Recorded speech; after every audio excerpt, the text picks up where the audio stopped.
two teachers is my worst nightmare. So this is what liberation looks like.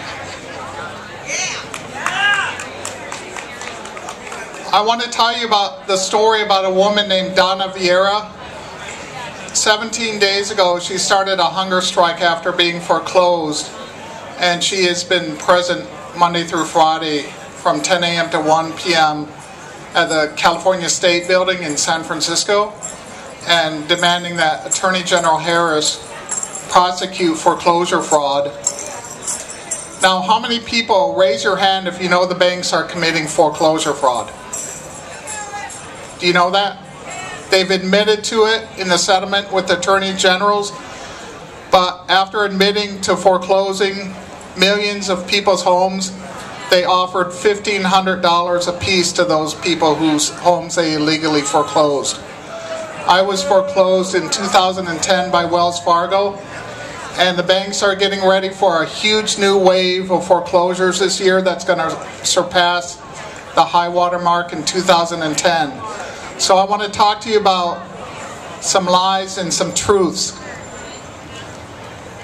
And I want to also mention that I encourage you to go to our table at the Foreclosure Prevention Zone's website, because we're continuing Donna Vieira's hunger strike. I've been on the hunger strike for 2 days. I'm going to go until next Friday. Then others around the country are going to join us, and we hope that people here sign up for a day or a week of a hunger strike until the banks are prosecuted. Also go to CJ Holmes' table over here. She's a foreclosure expert. She has a lot of good information. But I want to talk to you about some lies and truth.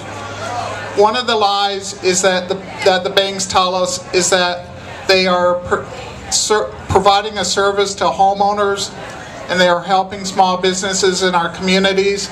Bank of America spent over $1.5 billion in advertising last year to get across that lie.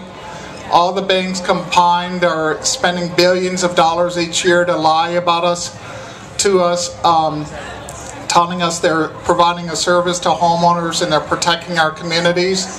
The truth is that they're stealing homes by the hundreds of thousands every year.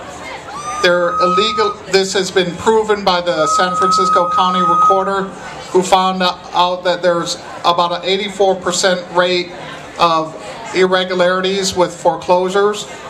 It's been admitted to by the banks. Now the government is telling us some lies too. They're telling us that they're going after the banks and that they're protecting homeowners in our communities from being devastated by the foreclosure crisis.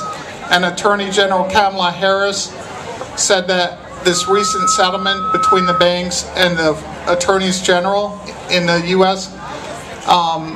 Is going to provide relief to homeowners and communities, and that's a lie. The government has been co-opted by the banks. They've caved to the banks, and they're doing the banks' bidding.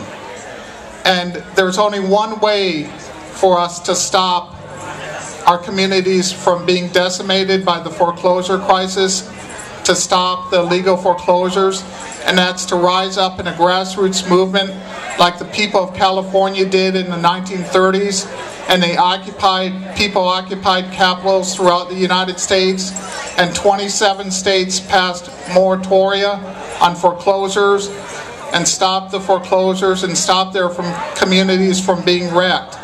And until we rise up and occupy the Capitol in Sacramento and let the politicians know that we're not going to allow them to cave into the banks, we're not going to allow the legal foreclosures to continue, we're not going to allow our communities to go bankrupt because of the foreclosure crisis, until we do what they did in the 1930s and occupy the capitals, they're going to keep stealing our homes and wrecking our communities.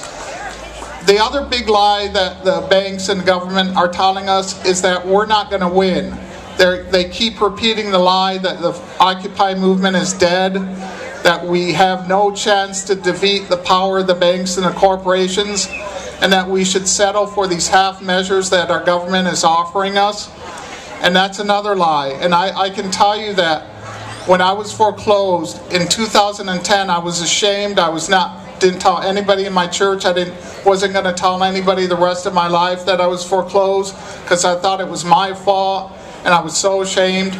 But when the Occupy movement came around last year, I found my voice. I found my capacity to fight back for justice. And I want everyone to know that we have got to do more than speaking the words of justice. We've got to fight for justice. We've got to converge on the Capitol.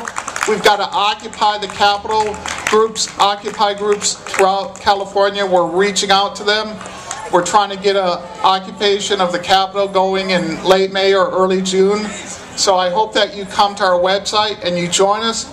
We're in contact with about 50 Occupy groups, and that's the only way they're going to listen to us. They're not going to listen to our words. They're going to listen to the truth of our actions. Thank you.